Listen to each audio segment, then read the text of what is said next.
Pois não. Então, já aqui o nosso convidado Pedro Queiroz da Silva, que é o presidente da Associação de Praças da Polícia Militar e do Corpo de Bombeiros Militar do Estado do Ceará. Por gentileza, convido para estar aqui conosco. Se quiser que o seu advogado o acompanhe, é muito bem-vindo também. Agradecendo já a presença. Bom, seja bem-vindo mais uma vez, agradecendo aqui a presença do sargento Pedro Queiroz, presidente da Associação de Praças da Polícia Militar e do Corpo de Bombeiros Militar do Estado do Ceará, e acompanhado do seu advogado, doutor Germano Monte Palácio. Seja também muito bem-vindo. Gostaria só de explicar aqui as nossas regras devidamente combinadas e praticadas para com todos os convidados, né? O convidado terá 15 minutos inicialmente para fazer sua apresentação, suas considerações, o que desejar, né? Obviamente falar para contribuir com os trabalhos desta comissão. Na sequência, o deputado relator tem a preferência para ser o primeiro deputado a falar, com tempo ilimitado, e Vossa Senhoria responde ou comenta, né, no tempo de cada deputado, né, que estiver com a palavra. No caso do deputado relator, tem um tempo indeterminado, e na sequência, cada deputado terá 15 minutos. Dentro desse tempo de 15 minutos, a gente sempre tem uma tolerância aí de 1 minuto e pouco para concluir o raciocínio, a fala. E dentro desse tempo, o convidado também utiliza para fazer, né, apresentar suas respostas ou comentários. Gostaria também de fazer aqui algumas advertências, que o depoente não está aqui na condição de investigado, mas de depoente que conhece os fatos, portanto, na condição de testemunha.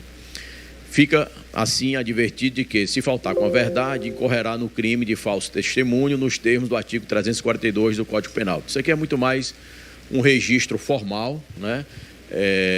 Nós tivemos o cuidado, a CPI, de convidar e realmente está aqui na condição de testemunha, né? De alguém que possa, de fato, colaborar.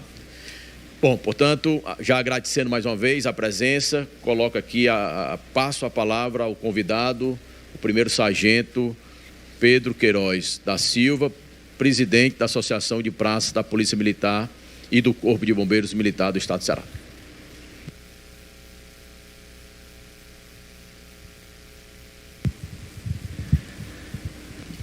Bom dia a todos. Quero saudar a mesa na pessoa do presidente dessa comissão, deputado Salmito. Quero também agradecer a presença de alguns companheiros que vieram aqui solidariamente participar dessa nossa contribuição para esclarecer algo que a CPI necessite acerca dos fatos e, ao mesmo tempo, aproveitar a oportunidade para levar ao conhecimento dessa comissão o que é a Asprames, né? Essa entidade que a gente está aí à frente dela. É uma entidade com 2 décadas de fundação, voltada à busca de valorização de uma categoria de serviço público, né, que é o policial militar e o bombeiro militar. Especificamente o ciclo de praças. Claro que também tem oficiais que são decorrentes do quadro administrativo. São praças que, com o passar do tempo, conseguem, né, depois de muita luta, alcançar esse quadro de oficiais administrativos. As Asprames têm como âncora assistência jurídica incondicionada aos associados. Tá? A entidade, ela, apesar de ter dezenas de convênios com empresas que prestam serviços e produtos, mas a âncora mesmo, porque a gente percebeu isso há mais de 2 décadas atrás, uma ausência, deputado Eumano, de uma representatividade maior na defesa do policial e do bombeiro, né, juridicamente falando. As entidades, naquela época, há mais de 2 décadas atrás, elas, oriundas da ditadura militar, tinham por essência a questão do lazer especificamente. A piscina, né, uma alimentação aos domingos, com a família e tudo mais.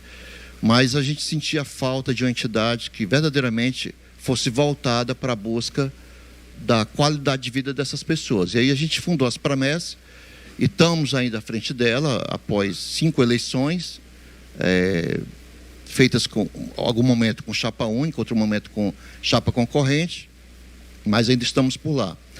A gente se pauta muito pela legalidade, até pelo fato de termos uma assessoria jurídica que ela tem uma vida diária no nosso dia a dia. Então, a gente está sempre pautado pelas orientações do corpo jurídico, né?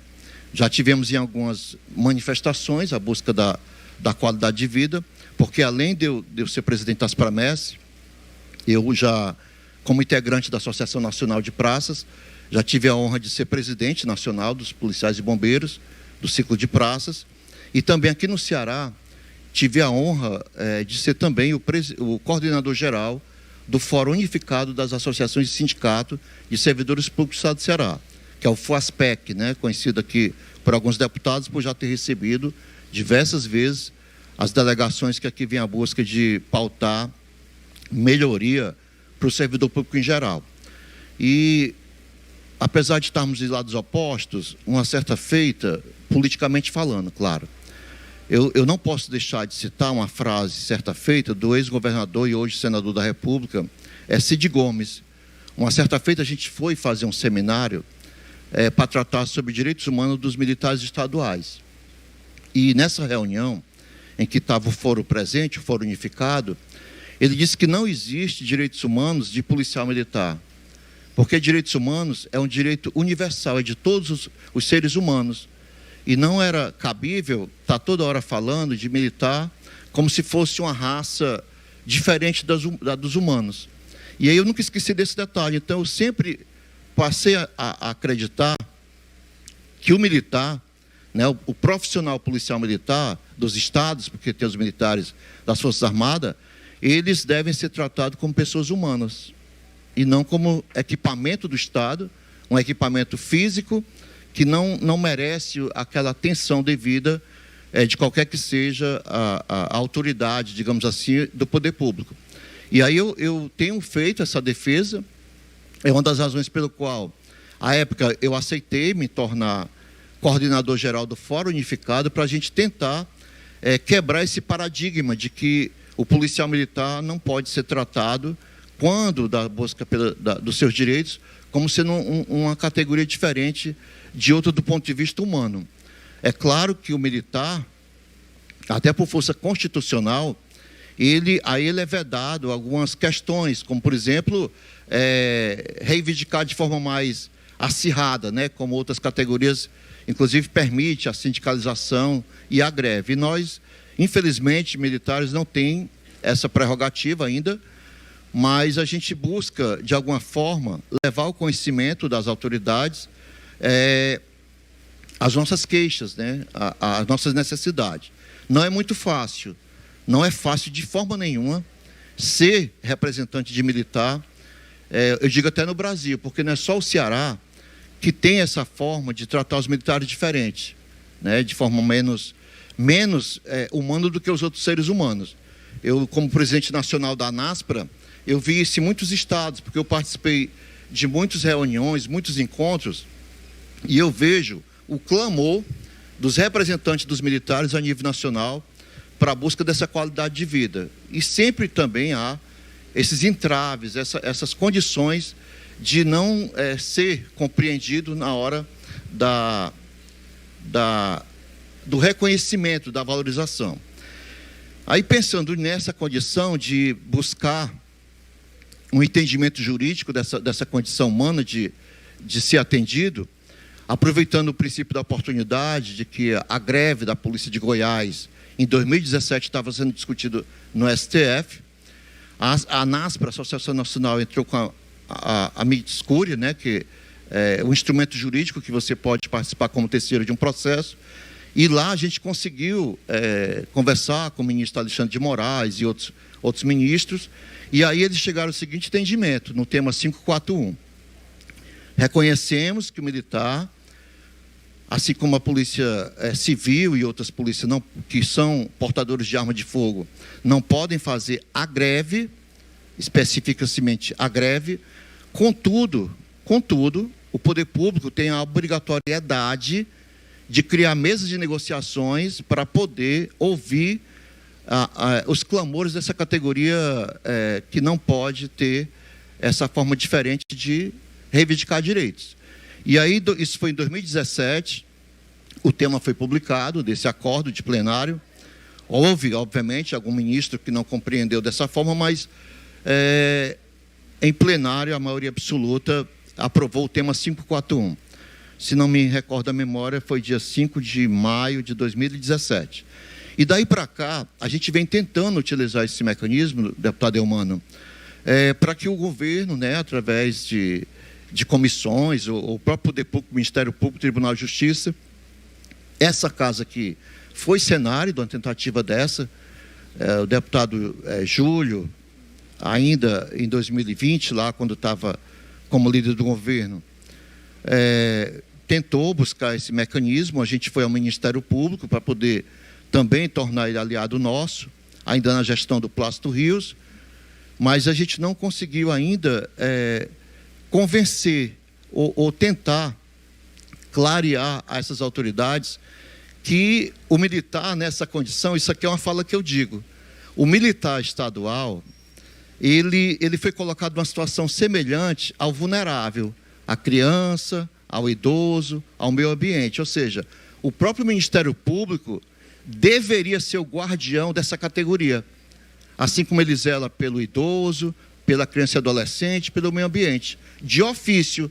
Por quê? Porque é o que está escrito lá no tema 541. A mesa de negociação e a obrigatoriedade do governo nos atender. É tanto que, na época, o Plácido Rios, não entendendo isso, o Procurador-Geral da Justiça, ele acabou se convencendo um pouquinho e aí chamou o chefe da Casa Civil, à época, hoje vice-prefeito de Fortaleza, se não me engano, o Elcio Batista, e que em 2 reuniões esteve lá, ainda em 2019, no segundo semestre de 2019, e as coisas estavam começando a ter essa formatação de mesa de negociação. Mas, infelizmente, uma pessoa que vai para uma mesa já fechada, numa situação de que não tem acordo, a gente entende que não é uma mesa de negociação, porque tem que ter essa condição de se ceder de um lado ou de outro. Eu sou mediador e conciliador judicial, regulamentado pelo CNJ, sou pós-graduado em mediação de conflito, então, portanto, a minha leitura que eu faço de mesa é aquela que você tem flexibilidade dos dois lados, em que os dois lados possam ceder para que os dois lados saiam ganhando. Não há perdedor em negociação, diferentemente de decisões judiciais em que o juiz, dentro do seu convencimento, fundamentando a sentença, impõe uma pena a alguém ou uma sentença de perda de direito. E na mediação, na conciliação, o princípio da vontade das partes, ele é privilegiado, ele é homenageado. Então, assim, é como eu vejo. E eu penso que eu não tenho muito mais o que falar. Eu acho que eram as minhas palavras e estou aqui para contribuir com o que for possível para que se esclareça o que os deputados buscam alcançar. Obrigado. Bom, a presidência agradece aí a colaboração de Vossa Senhoria, e inclusive utilizando o tempo, e quero registrar também aqui a presença do deputado estadual Soldado Noélio. Bom, antes de passar a palavra para o próximo deputado inscrito,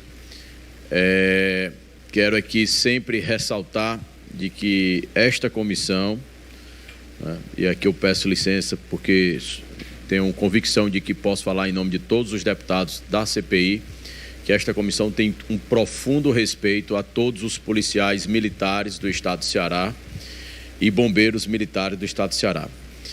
Além de um profundo respeito, também tem um sentimento de gratidão, de valorização dos nossos militares, dos nossos policiais militares, dos nossos bombeiros militares. Então, fazer esse registro, que eu gosto sempre de fazer esse registro no início dos trabalhos, mas em virtude aí, acabei não fazendo, mas está sempre aqui a tempo. Bom, eu consulto se tem algum deputado que deseja utilizar a palavra. Na verdade, a preferência é do deputado relator, deputado é o Mano Freitas. Bom, primeiro, muito bom dia a todos e todas que estão aqui no plenário, caro presidente, deputado Salmito, deputado Marcos Sobreira, deputado Augusta Brito e deputados Romeu de Guerre e deputado Noeli, que estão na plataforma. Muito bom dia ao convidado. Eu confesso que eu sempre chamo Pequeiroz, né? É assim que sempre o conheci. Muito bom dia a Vossa Senhoria, muito bom dia ao advogado, tá bom? Muito prazer. Eu vou apenas fazer algumas perguntas daquilo que considero importantes para a nossa CPI, mas já queria antecipar algumas questões, porque Vossa Senhoria foi fazendo algumas colocações. É muito importante nós registrarmos assim que a Constituição brasileira trata de maneira diferenciada os policiais. E trata de maneira diferenciada porque em uma mesa de negociação, um lado da mesa tem o direito de portar armas. E um lado da mesa, se parar, a sociedade fica à mercê do crime. Por isso ela é tratada de maneira diferenciada. Se o país entrar numa guerra, imaginar que soldados do Exército ou praças do Exército, oficiais do Exército, eles vão fazer uma greve no meio de uma guerra, penso eu que é pouco razoável imaginar isso acontecendo.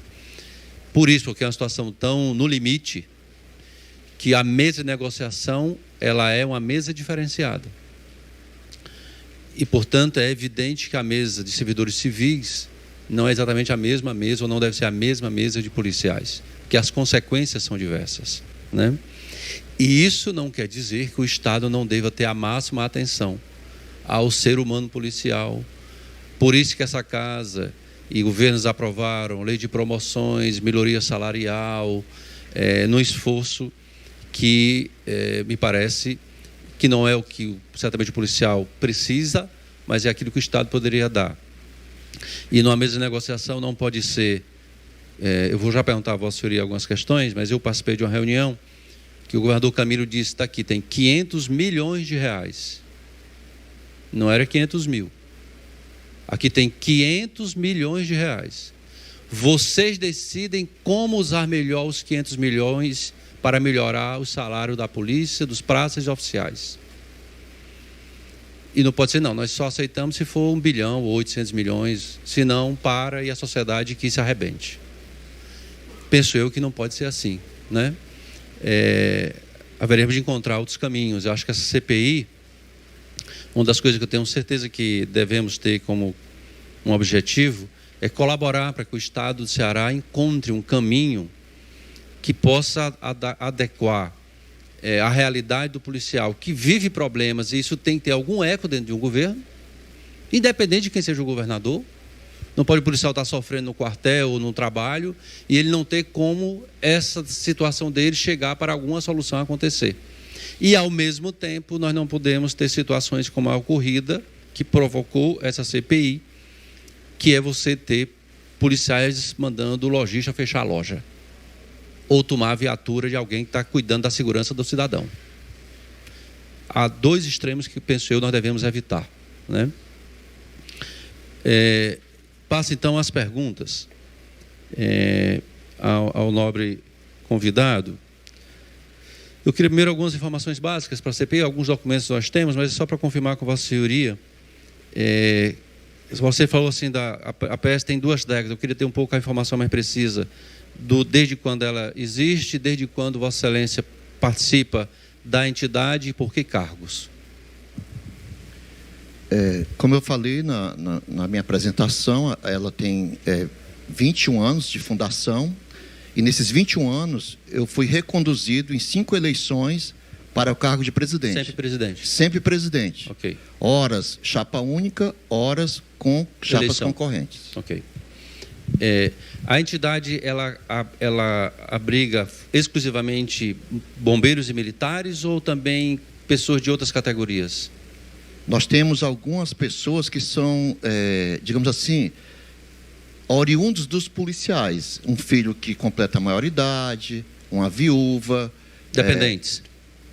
Antes foram dependentes, Sim. Agora se tornaram autônomos, associados titulares. Mas o vínculo adveio porque um policial militar... Por conta de um policial militar. Ou bombeiro, igualmente. Vossa Senhoria me passou que foi da Associação Nacional. Sim. Essa é a regra de associações de policiais, militares? Os integrantes das entidades são militares e bombeiros?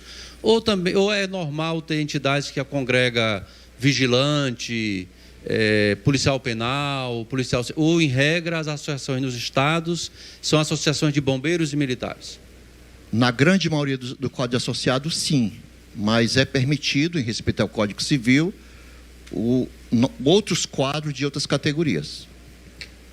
O senhor conhece alguma fora do Ceará com esse perfil, ou a regra é a entidade que Vossa Excelência preside? Há muitas. Há muitas que há outras pessoas que não são policiais e bombeiros militares.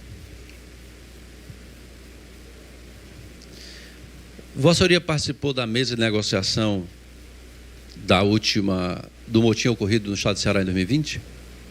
Eu participei da mesa de negociação com base no tema 541 do STF. Ok. Essa mesa de negociação chegou a um acordo? Sim, chegou a um acordo. Vossa Senhoria chegou a assinar um termo de acordo? Não teve termo. Não. Não foi lavrado nem o termo. Houve condições de um acordo? De palavras. E lá foi confirmado que foi feito um acordo. Vossa Excelência participou, Sim. Vossa Senhoria participou desse acordo? Participei. Participou desse acordo. Lembra dos termos desse acordo? Não lembro.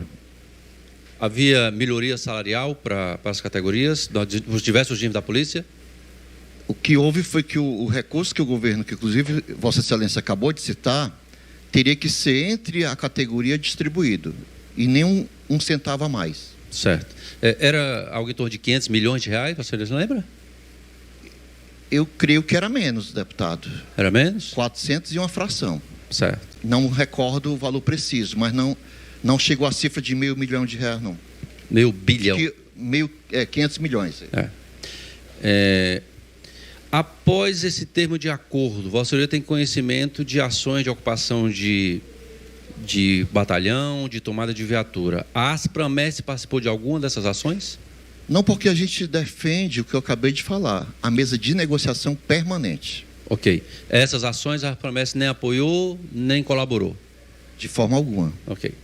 Algum diretor da Asprames se afastou da entidade após a deflagração dos motins? De forma alguma. Todos permaneceram na entidade? Todos na diretoria.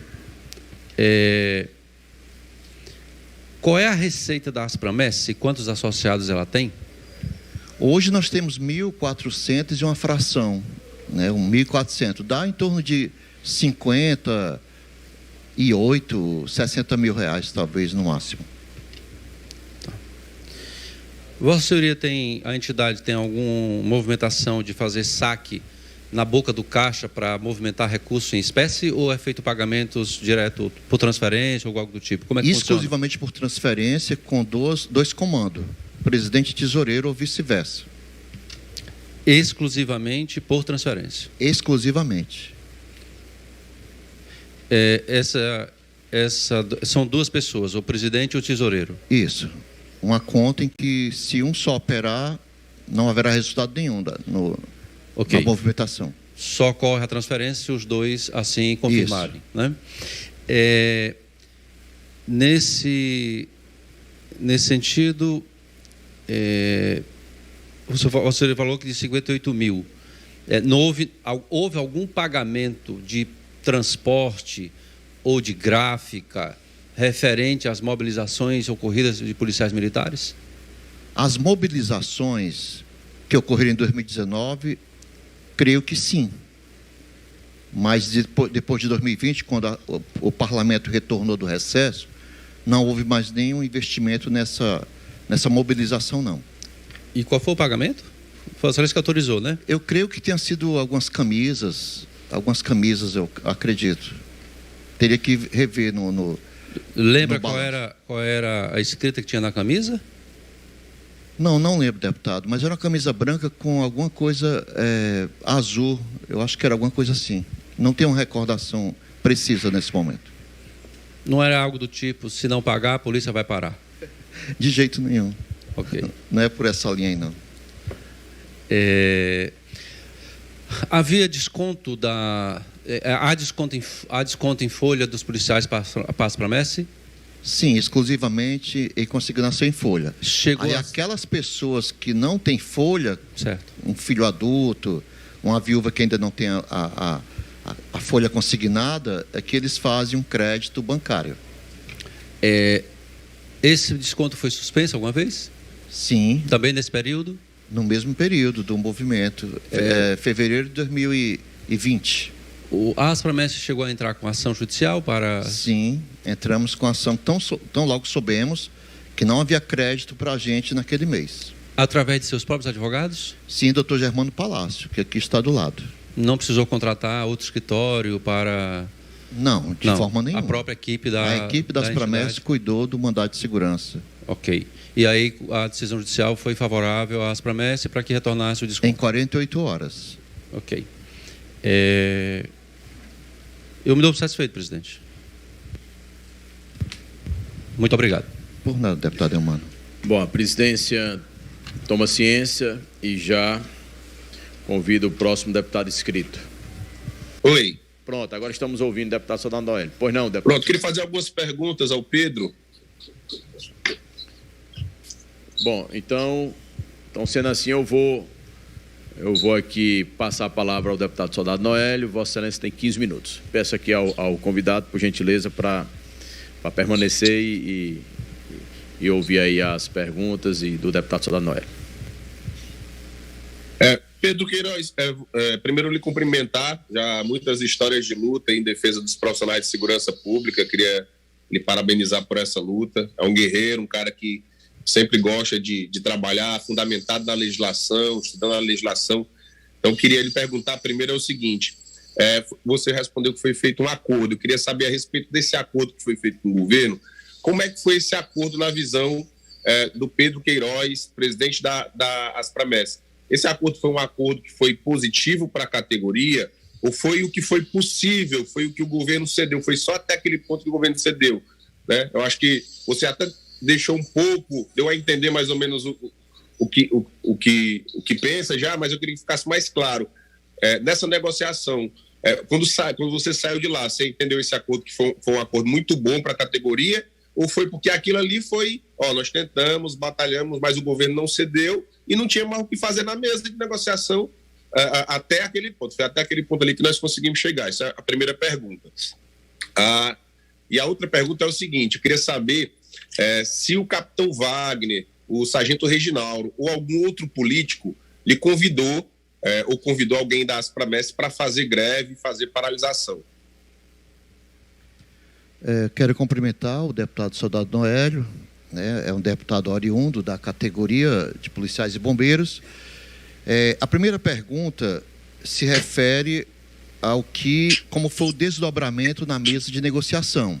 Como o deputado Eumano já falou, o governo tinha um percentual, um quantitativo de dinheiro destinado para aquela negociação. E só foi possível a gente negociar dentro daquele limite em que o governo estava oferecendo condições.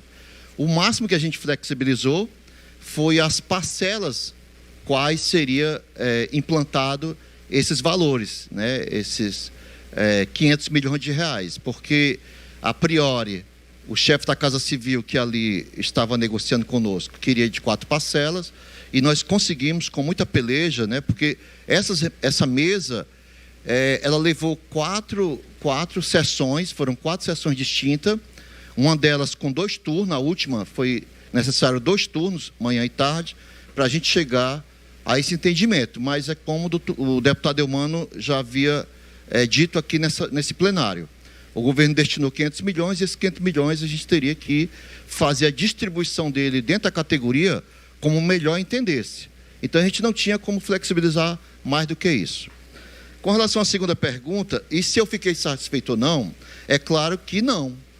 Né? No primeiro momento foi o que foi nos dado, então a gente tinha que aceitar. Tá? Mas satisfeito a gente não estava, porque nós tínhamos apresentado ao governo, ainda em junho do ano pretérito, do ano de 2019, uma tabela recuperando todas as perdas que os profissionais tinham tido nos últimos anos, porque já fazia 5 anos que o governo do Estado não dava reposição salarial para os militares. E a gente, então, tinha feito uma tabela, dentro dessa mesa de negociação, inclusive com o apoio do comandante-geral da Polícia Militar, que nos recebeu em outubro do ano de 2019 por 2 vezes, e nessas reuniões nos deixou muita vontade para apresentar o que verdadeiramente a gente precisava recuperar de percas salariais. Essa tabela foi construída a várias mãos, com várias entidades, e apresentada para o governo oficialmente, através de protocolo, VIPROC, etc. Mas a gente não conseguiu avançar com essa tabela. Na primeira reunião logo, o então representante do governo, Elcio Batista, foi logo dizendo, essa tabela está descartada. O que eu tenho para vocês é isso aqui. Se virem dentro desse percentual que o governo pode dar. E é isso. Com relação à questão do chamamento para o movimento, não houve nenhum. Em momento nenhum, eu fui convidado, ou diretamente, ou indiretamente por algum portador de mensagem, para participar de algum movimento paredista aqui no Ceará. E é isso.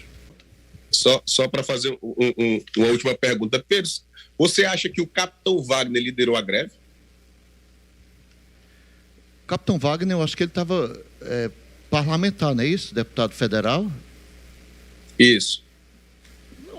Se ele foi lá por algum momento, eu acho que ele foi usando as prerrogativas de parlamentar. Como capitão Wagner, eu quero crer que ele não tenha ido. Ele foi como parlamentar do Congresso Nacional, conversar com os colegas para ver se haveria alguma possibilidade, pelo menos que eu vi na mídia, se haveria alguma possibilidade de haver algum recuo naquele movimento. É isso que eu tenho assim emblematicamente da pessoa dele naquele momento, de fevereiro a março de 2020. Você afirmou que a associação nem apoiou, nem esteve presente de nenhuma forma na paralisação. Você acompanhou pelas redes sociais, pela TV, o momento em que o capitão Wagner foi com a comitiva de parlamentares no Palácio da Abolição e que ele não foi recebido? Você chegou a ver esse momento? Pela imprensa, sim. Né? Eu acho que veio Sérgio Moro, veio também senadores que, inclusive, já está em óbito, né? O senador Olinto. Enfim, eu pela imprensa, porque nós estávamos impedidos de até falarmos entre nós por conta de uma decisão judicial, que nos aplicaria uma multa de R$500 mil por dia, se porventura a gente pensasse nesse movimento de alguma forma. Né? Então, por conta dessa multa diária de R$500 mil, que a gente jamais teria para pagar sequer um dia de multa, a gente realmente não teve como sequer ficar de frente da televisão olhando como é que estavam as matérias jornalísticas desse movimento de 2020. Pedro, quantos meses vocês ficaram sem o desconto em folha? 2 meses, entrando quase no 3º, porque apesar da qual seria a repercussão para a entidade caso vocês passassem 1 ano sem desconto em folha?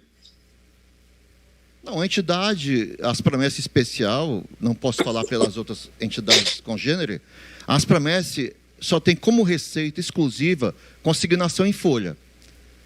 Tem lá uma meia dúzia de gato pingados que contribui com R$39, R$40, e isso não, era impossível a gente manter o corpo jurídico e todos os parceiros que a gente tem, porque, como eu falei aqui na minha fala, a gente tem alguns convênios. E algum desses convênios, a gente tem que, todo mês, repassar um certo valor para a manutenção do convênio, para que o associado possa ter um valor de consulta ou de acesso menor, a entidade entra com esse subsídio para essa empresa conveniada. Então, a gente não teria como sobreviver se passasse mais 1 mês ou 2 meses sem esse oxigênio econômico da entidade. Na sua estimativa, não precisa ser exato, mas na sua estimativa, qual foi a queda de arrecadação quando teve a suspensão do desconto? Em quantos % caiu a arrecadação da entidade durante esses dois meses? 100%. Quanto? Caiu 100%. 100%. Porque eu acabei de falar que nossa receita é oriunda das consignações em folha.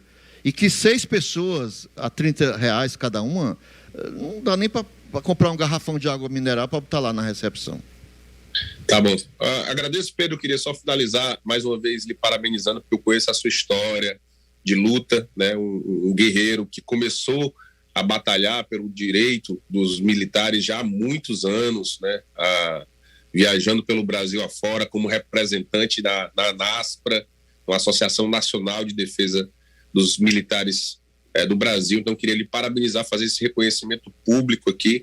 Infelizmente, eu não pude estar aí hoje porque eu estou adoentado, e eu, por respeito a vocês, para não correr o risco de acabar alguém ficando doente aí, eu preferi participar hoje aqui de casa, mas eu queria lhe parabenizar pelo seu trabalho, por toda a história. Se hoje a Polícia Militar tem os direitos que tem, eu tenho certeza que uma grande parcela da responsabilidade desses avanços é por conta da sua representação e de outras pessoas, muitas pessoas que ajudaram aí, mas você, sem dúvida nenhuma, tem uma grande contribuição, e eu espero que no futuro a Assembleia Legislativa possa se mobilizar para fazer uma solenidade de homenagem, né, e não uma CPI, para reconhecer esse trabalho de vocês. Um abraço. Muito obrigado, presidente. Obrigado, deputado, pelas palavras. Bom, a presidência toma ciência e deseja aí que o deputado Soldado Noélio possa se recuperar, e já passa a palavra ao deputado inscrito Marcos Sobreira. Vossa Excelência também terá 15 minutos. Bom dia a todos, os servidores dessa casa, deputados, os presentes aqui, nosso bom dia a todos. Gostaria de perguntar ao senhor, quantos profissionais da advocacia atuam atualmente na associação? Hoje, em torno de 10. Eram mais, mas em razão de crise econômica, a gente teve que readequar o quadro. O senhor sabe quanto é que é a folha mensal desses profissionais, em média? Eles absorvem em torno de 70% da arrecadação. Esse tempo que eu entendi, só me corrija, foram 2 meses que durou a suspensão dos pagamentos? 2 meses, fevereiro e março, porque em abril a gente já teve a notícia que seria rodada a folha. E voltou normalmente após eu entrar com o mandato de segurança? Sim, voltou normalmente os pagamentos? Não. O mandado de segurança foi impletado, 48 horas depois foi concedida a tutela de urgência, mas infelizmente o Estado só cumpriu com essa ordem judicial 70 dias depois. Então, um pouco mais de 70 dias posterior, o repasse voltou normalmente à associação? Sim, sem retroativo, só daquele mês para frente. Esses profissionais que ingressaram com a peças, eles receberam alguma remuneração extra da associação? Não. Ou apenas os provimentos normais que recebem mensalmente? O que já é contratado. Não houve nenhuma contratação de qualquer escritório em paralelo para prestar alguma assessoria? Para os códigos de consignação, não. A tabela do acordo, nós estamos falando do acordo que o deputado Soldado Noélio questionou a Vossa Excelência, sobre o acordo, que aí é plausível, ao meu entender, se houve um acordo, acordo só faz quando as duas partes querem. Então, nem sempre é perfeito para ambos os lados. Mas se foi feito, entendo eu que tenha sido no mínimo satisfatório. Essa tabela de acordo, o entendimento do senhor, se foi boa ou ruim para a categoria, o senhor confirma que foi num ponto satisfatório, que no momento até emocionou alguns representantes da categoria? Naquele instante, sim. O senhor sabe dizer quem foi os representantes que se emocionaram? Creio que o próprio deputado Soldado Noélio, o próprio capitão Wagner fizeram umas falas bastante carregadas de emoções. Se foi fala carregada de emoção, então o senhor considera pelo menos satisfatório aqueles acordos naquele momento? Naquele momento, sim. O senhor tem conhecimento que o ex-senador que foi vitimado pela Covid, Major Olímpio, teve uma reunião posteriormente junto ao governador Camilo Santana?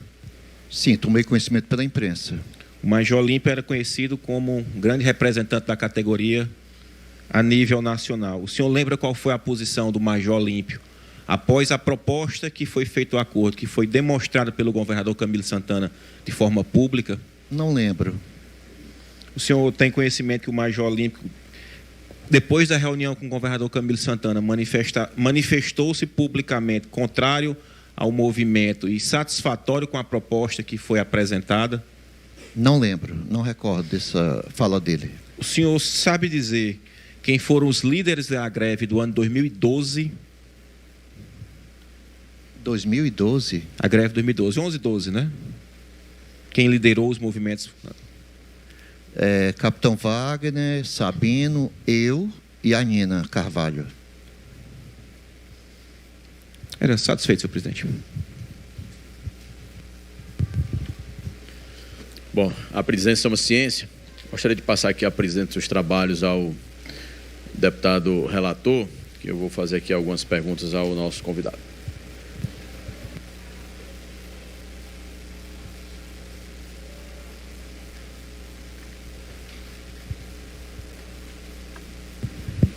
Com a palavra, o nobre deputado Salmito.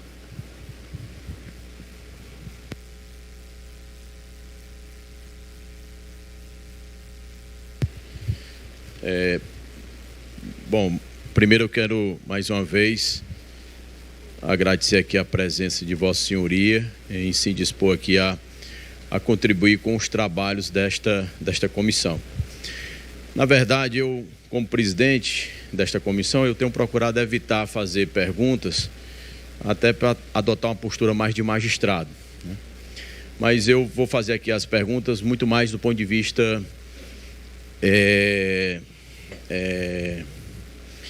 de algumas preocupações que eu particularmente tenho, né?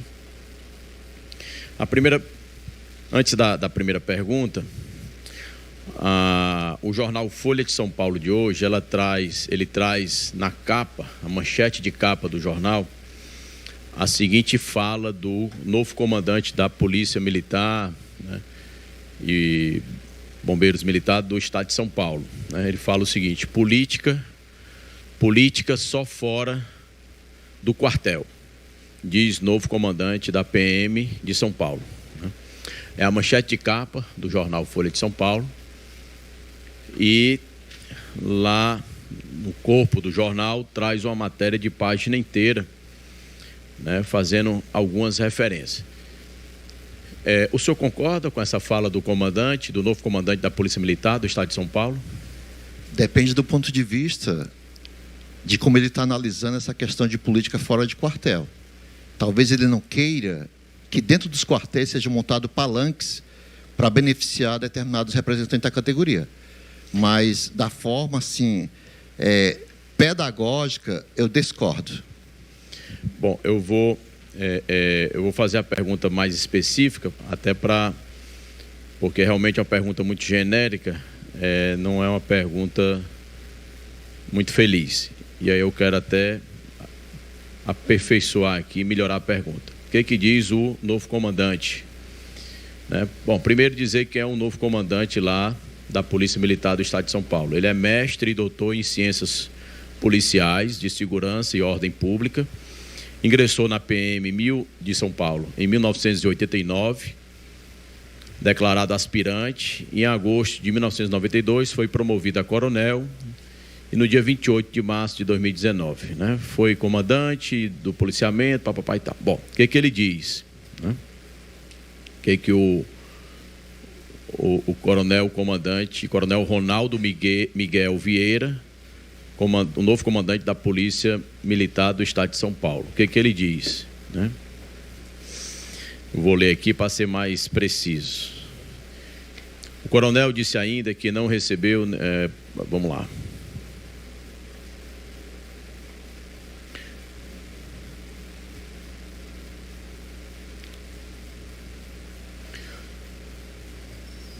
A Polícia Militar é uma polícia, diz o comandante, a Polícia Militar é uma polícia de Estado.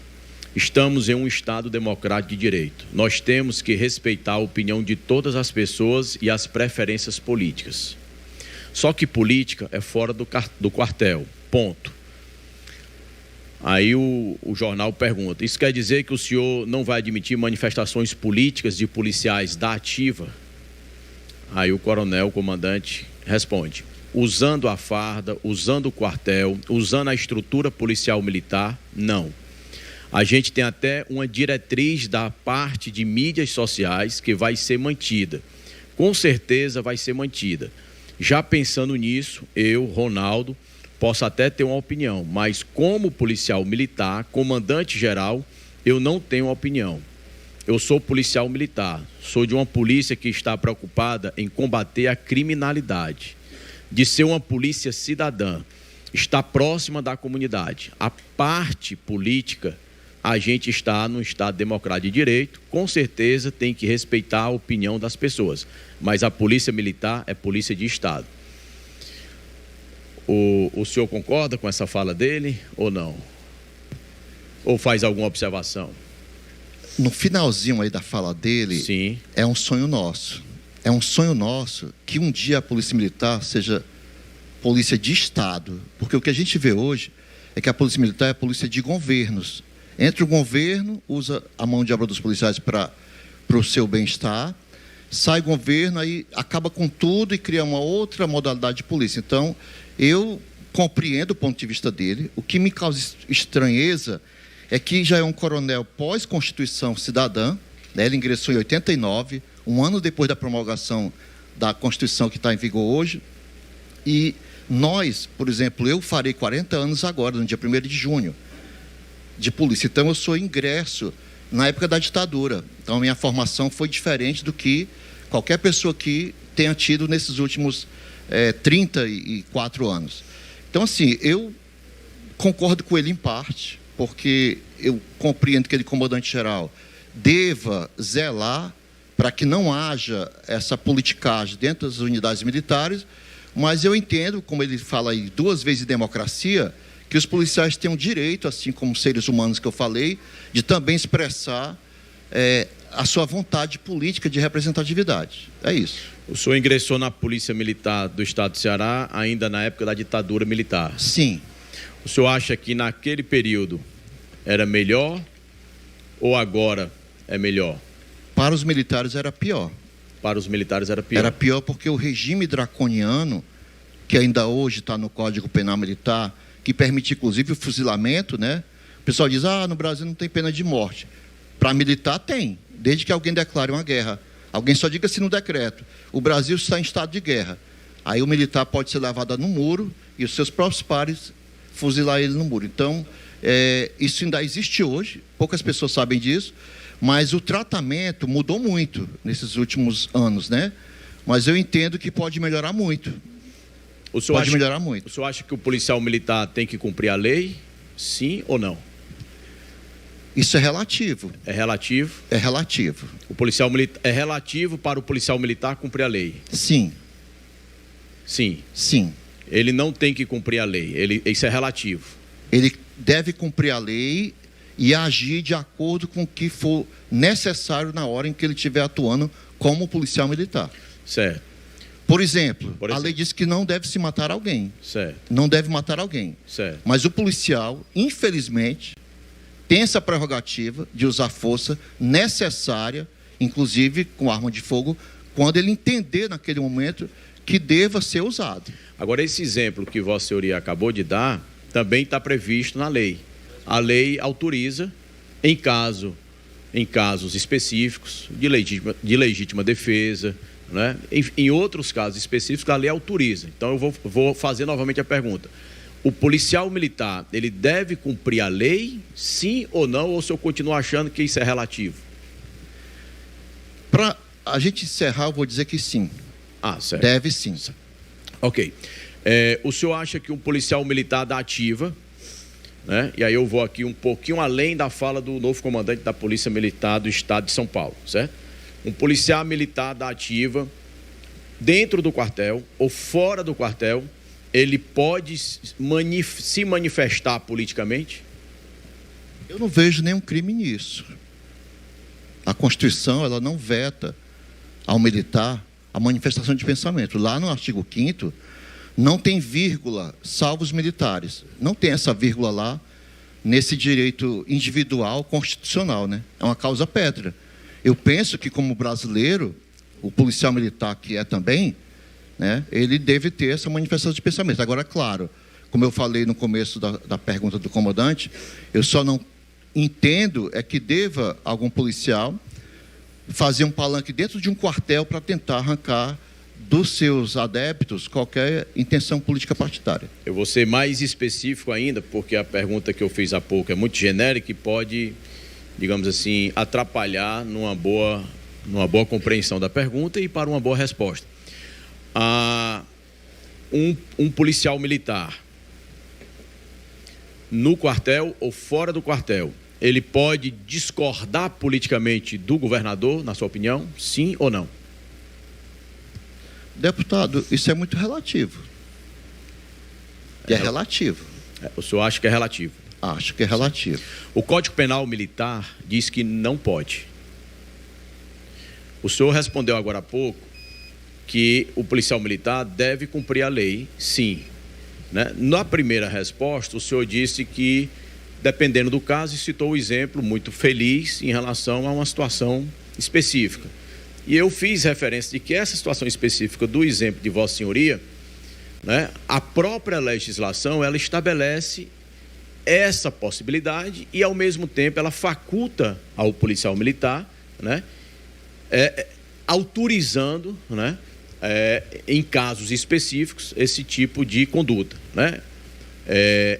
Portanto, quer dizer que o senhor acha que um policial militar, ele fora do quartel ou dentro do quartel, ele pode discordar politicamente do governador, que é o comandante maior dos policiais militares?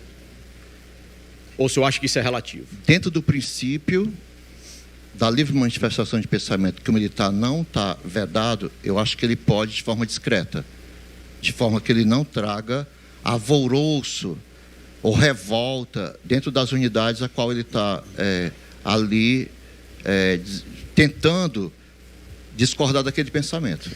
Eu quero agradecer a Vossa Senhoria, porque eu sinto, posso até estar enganado, mas eu percebo e sinto a boa intenção de Vossa Senhoria em, inclusive, responder de forma sincera, de forma franca, né?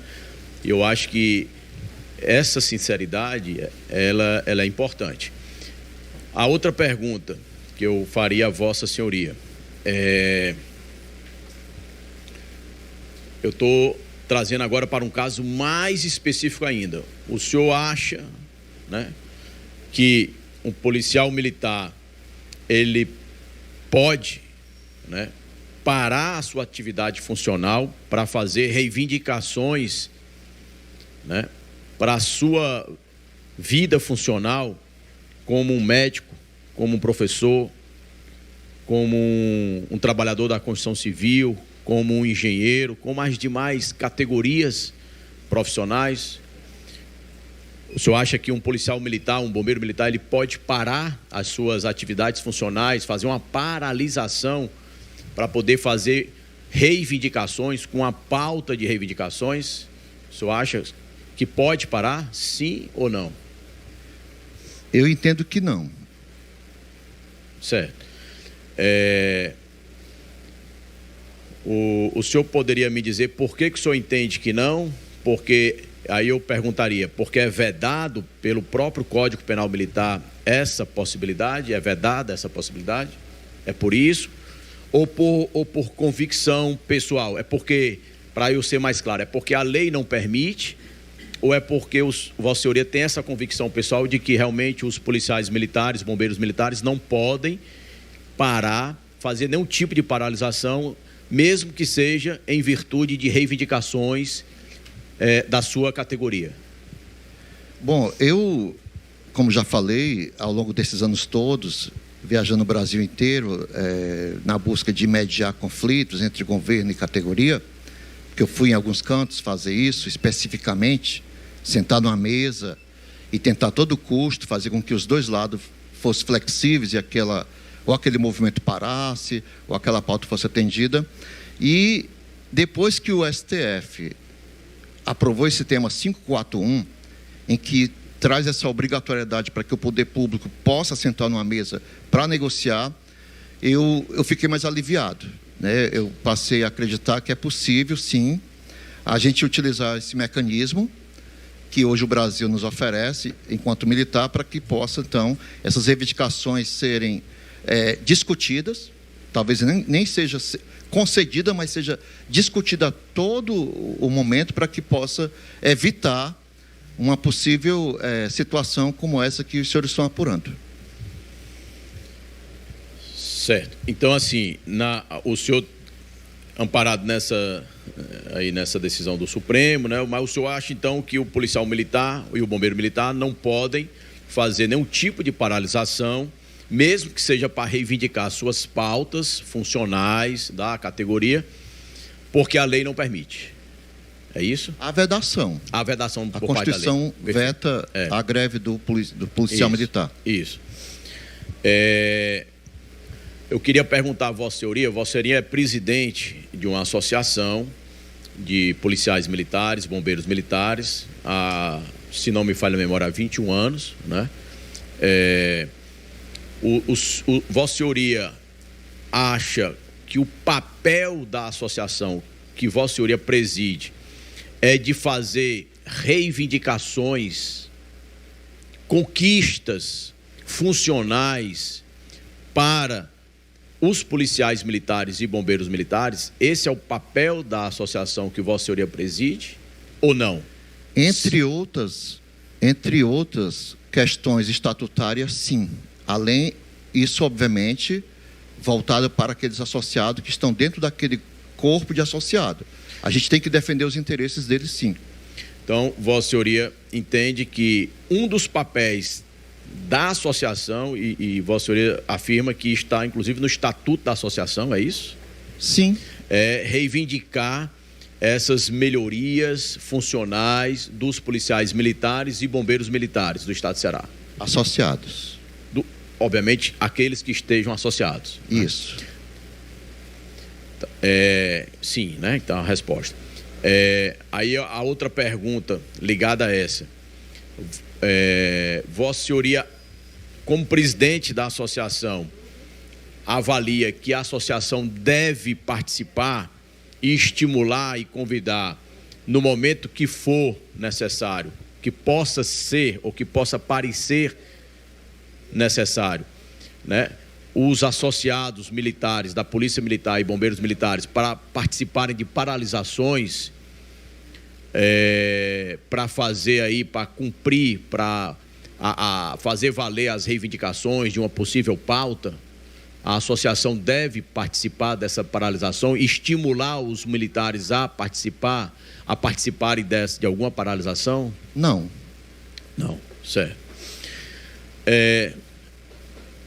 Senhor presidente, assim, eu fiz essas perguntas com o objetivo aqui, com muita clareza, né? E eu repito, eu vejo, eu percebo, posso até estar enganado, mas a minha convicção é de que o convidado ele está sendo sincero e procurando, inclusive, ser cuidadoso com as respostas, né? Ao que me consta é que há uma convicção por parte do presidente da associação, que está aqui contribuindo atenciosamente, né, cuidadosamente, de que a associação pode fazer. Eu vou fazer essa pergunta. Vossa Senhoria acredita que a associação pode fazer um papel de sindicato, por exemplo, como o sindicato dos médicos, como o sindicato dos professores, como o sindicato dos trabalhadores da construção civil, né? A associação que Vossa Senhoria preside pode fazer um papel de sindicato ou não? Sob nenhum pretexto. Sob nenhum pretexto. Pronto. Então, eu posso aqui, assim, a priori, né, concluir que há uma percepção de que a associação não pode fazer o papel de sindicato, e Vossa Senhoria está corretíssimo, né? Não pode fazer o papel de sindicato. Por quê? Porque os policiais militares e os bombeiros militares, eles são uma categoria tão específica que tem prerrogativas, direitos que as demais categorias não têm. Eu quero aqui agradecer as respostas de Vossa Senhoria, repito, na minha compreensão, Vossa Senhoria procurou ser o máximo sincero, mais uma vez aqui agradecendo a todos e registrando a presença do deputado delegado Cavalcante. Quero já agradecer mais uma vez ao convidado, o presidente, primeiro sargento Pedro Queiroz da Silva, pedir que ele possa só aguardar para o seu depoimento ser transcrito e que, depois de uma leitura, assinar.